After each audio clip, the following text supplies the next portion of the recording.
भागवत विद्यापीठ के 10वीं वर्ग के हिंदी क्लास में आपका हार्दिक अभिनंदन है। मुनिवर परशुराम को अति क्रोधावस्था में देखकर लक्ष्मण ने कहा, लखन कहा हसी हमरे जाना, सुनहु देव सब धनुष समाना, का क्षति लाभ जून धनु तोरे, देखा राम नयन के भोरे। जून का अर्थ होता है पुराना और नयन के भोरे मतलब नए के अंदाज में, नई की दृष्टि में, नए की नजर में। लक्ष्मण ने मुस्कुराते हुए परशुराम जी से कहा, हे देव, हमारी समझ में तो सभी धनुष एक समान है।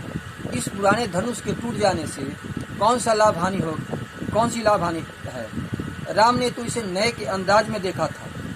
अनुप्रास संपन्न इस कथन से लक्ष्मण की व्यंग्यपटुता, वाक्चातुर्य और वाक्पटुता के साथ साथ उनकी निडरता, निर्भीकता भी प्रकट होती है।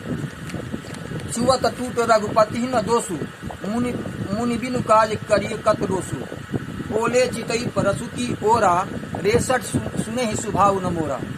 लक्ष्मण ने कहा कि राम ने इसे नए के अंदाज में देखा था और उनके छूते ही यह टूट गया। इसमें श्री राम का कोई दोष नहीं है। मुनिवर, आप बेवजह क्रोध कर रहे हैं।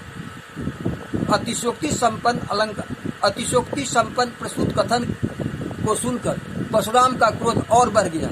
उन्होंने अपने फरसे की ओर देखते हुए कहा, अरे मूर्ख, तुमने मेरे स्वभाव के संबंध में नहीं सुना है।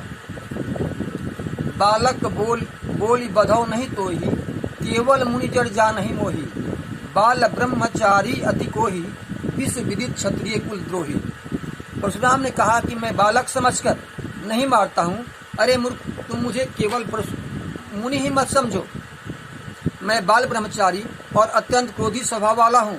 सारा संसार जानता है कि मैं क्षत्रिय कुल का शत्रु हूँ।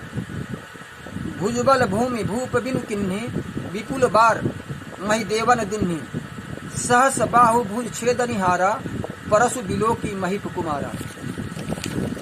परशुराम ने अपनी वीरता का वर्णन करते हुए कहा कि मैंने अपनी भुजाओं के बल पर धरती को अनेक बार राजा विहीन कर दिया और इसे ब्राह्मणों को दान में दे दिया।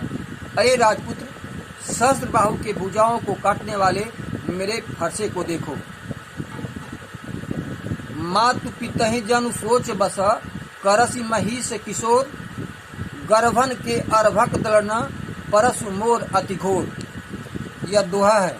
ऊपर 4 चौपाई थी और यह दोहा है। अर्भक का अर्थ होता है बच्चा, दलन का अर्थ होता है मारना, अति माने अधिक, घोर मतलब भयानक, महिष किशोर यानी राजा के पुत्र। परशुराम ने गुस्से में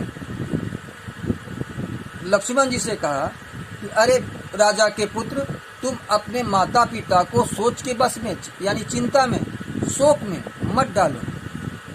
मेरे फरसे को देखो, यह मेरा फरसा अत्यंत भयानक है। यह गर्भस्थ शिशु को भी, माँ के उदर में रहने वाले बच्चे को भी मारने में सक्षम है।